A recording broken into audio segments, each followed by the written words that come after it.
Lockdown की सख्त पाबंदियों के बीच रमज़ानुल मुबारक का आगाज़ हो गया है। जैसे ही जुमा के रोज़ नमाज मगरिब के बाद लोगों ने रमज़ान का चांद देखा, एक दूसरे को रमज़ान की मुबारकबाद पेश की।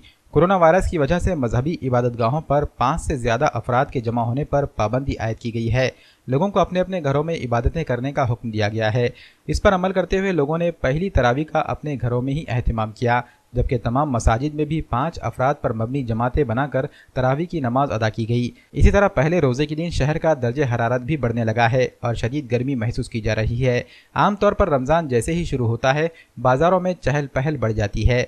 लोग अपनी ज़रूरियात की चीज़ें खरीदने के लिए बाज़ारों का रुख करते हैं और ताजिर बरादरी के लिए ये महीना एक बहुत बड़े कारोबारी सीज़न की हैसियत रखता है। लेकिन इस मरतबा लॉकडाउन की वजह से कारोबार ठप पड़े हुए हैं। सिर्फ बुनियादी ज़रूरियात की चीज़ों से मुताल्लिक़ कारोबार खुले हैं, वो भी सुबह 7 बजे से 1 बजे तक। रमज़ान में चूँकि इफ्तार के लिए फलों का इस्तेमाल होता है, ऐसे में फल फरोश ताजिरों की जानिब से ये मांग की जा रही है कि रमज़ान में इफ्तार के वक्त फल बेचने की इजाज़त दी जाए, लेकिन इंतज़ामिया ने इस मामले में अभी तक इजाज़त नहीं दी है। जिलाधिकारी डॉक्टर विपिन सभी मुस्लिम भाइयों बहनों, सभी बच्चों बच्चियों को रमज़ान के इस नेक महीने के लाख लाख मुबारक।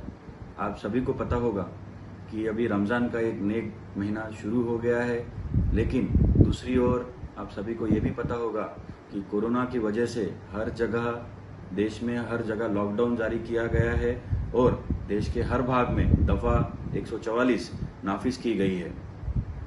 आपको ये भी पता होगा कि रमज़ान के इस नेक महीने में नेक काम करने का सवाब बहुत ज़्यादा है। इस महीने में सब मुस्लिम भाई बहन, बच्चे बच्चियाँ नमाज पढ़ते हैं, तरावी पढ़ते हैं, इफ्तार करते हैं। लेकिन मज़हब इस्लाम में ये भी तालीम दी गई है कि जिस जगह पे आपको बीमारी हो सकती है उस जगह न जाने की तालीम है। इसलिए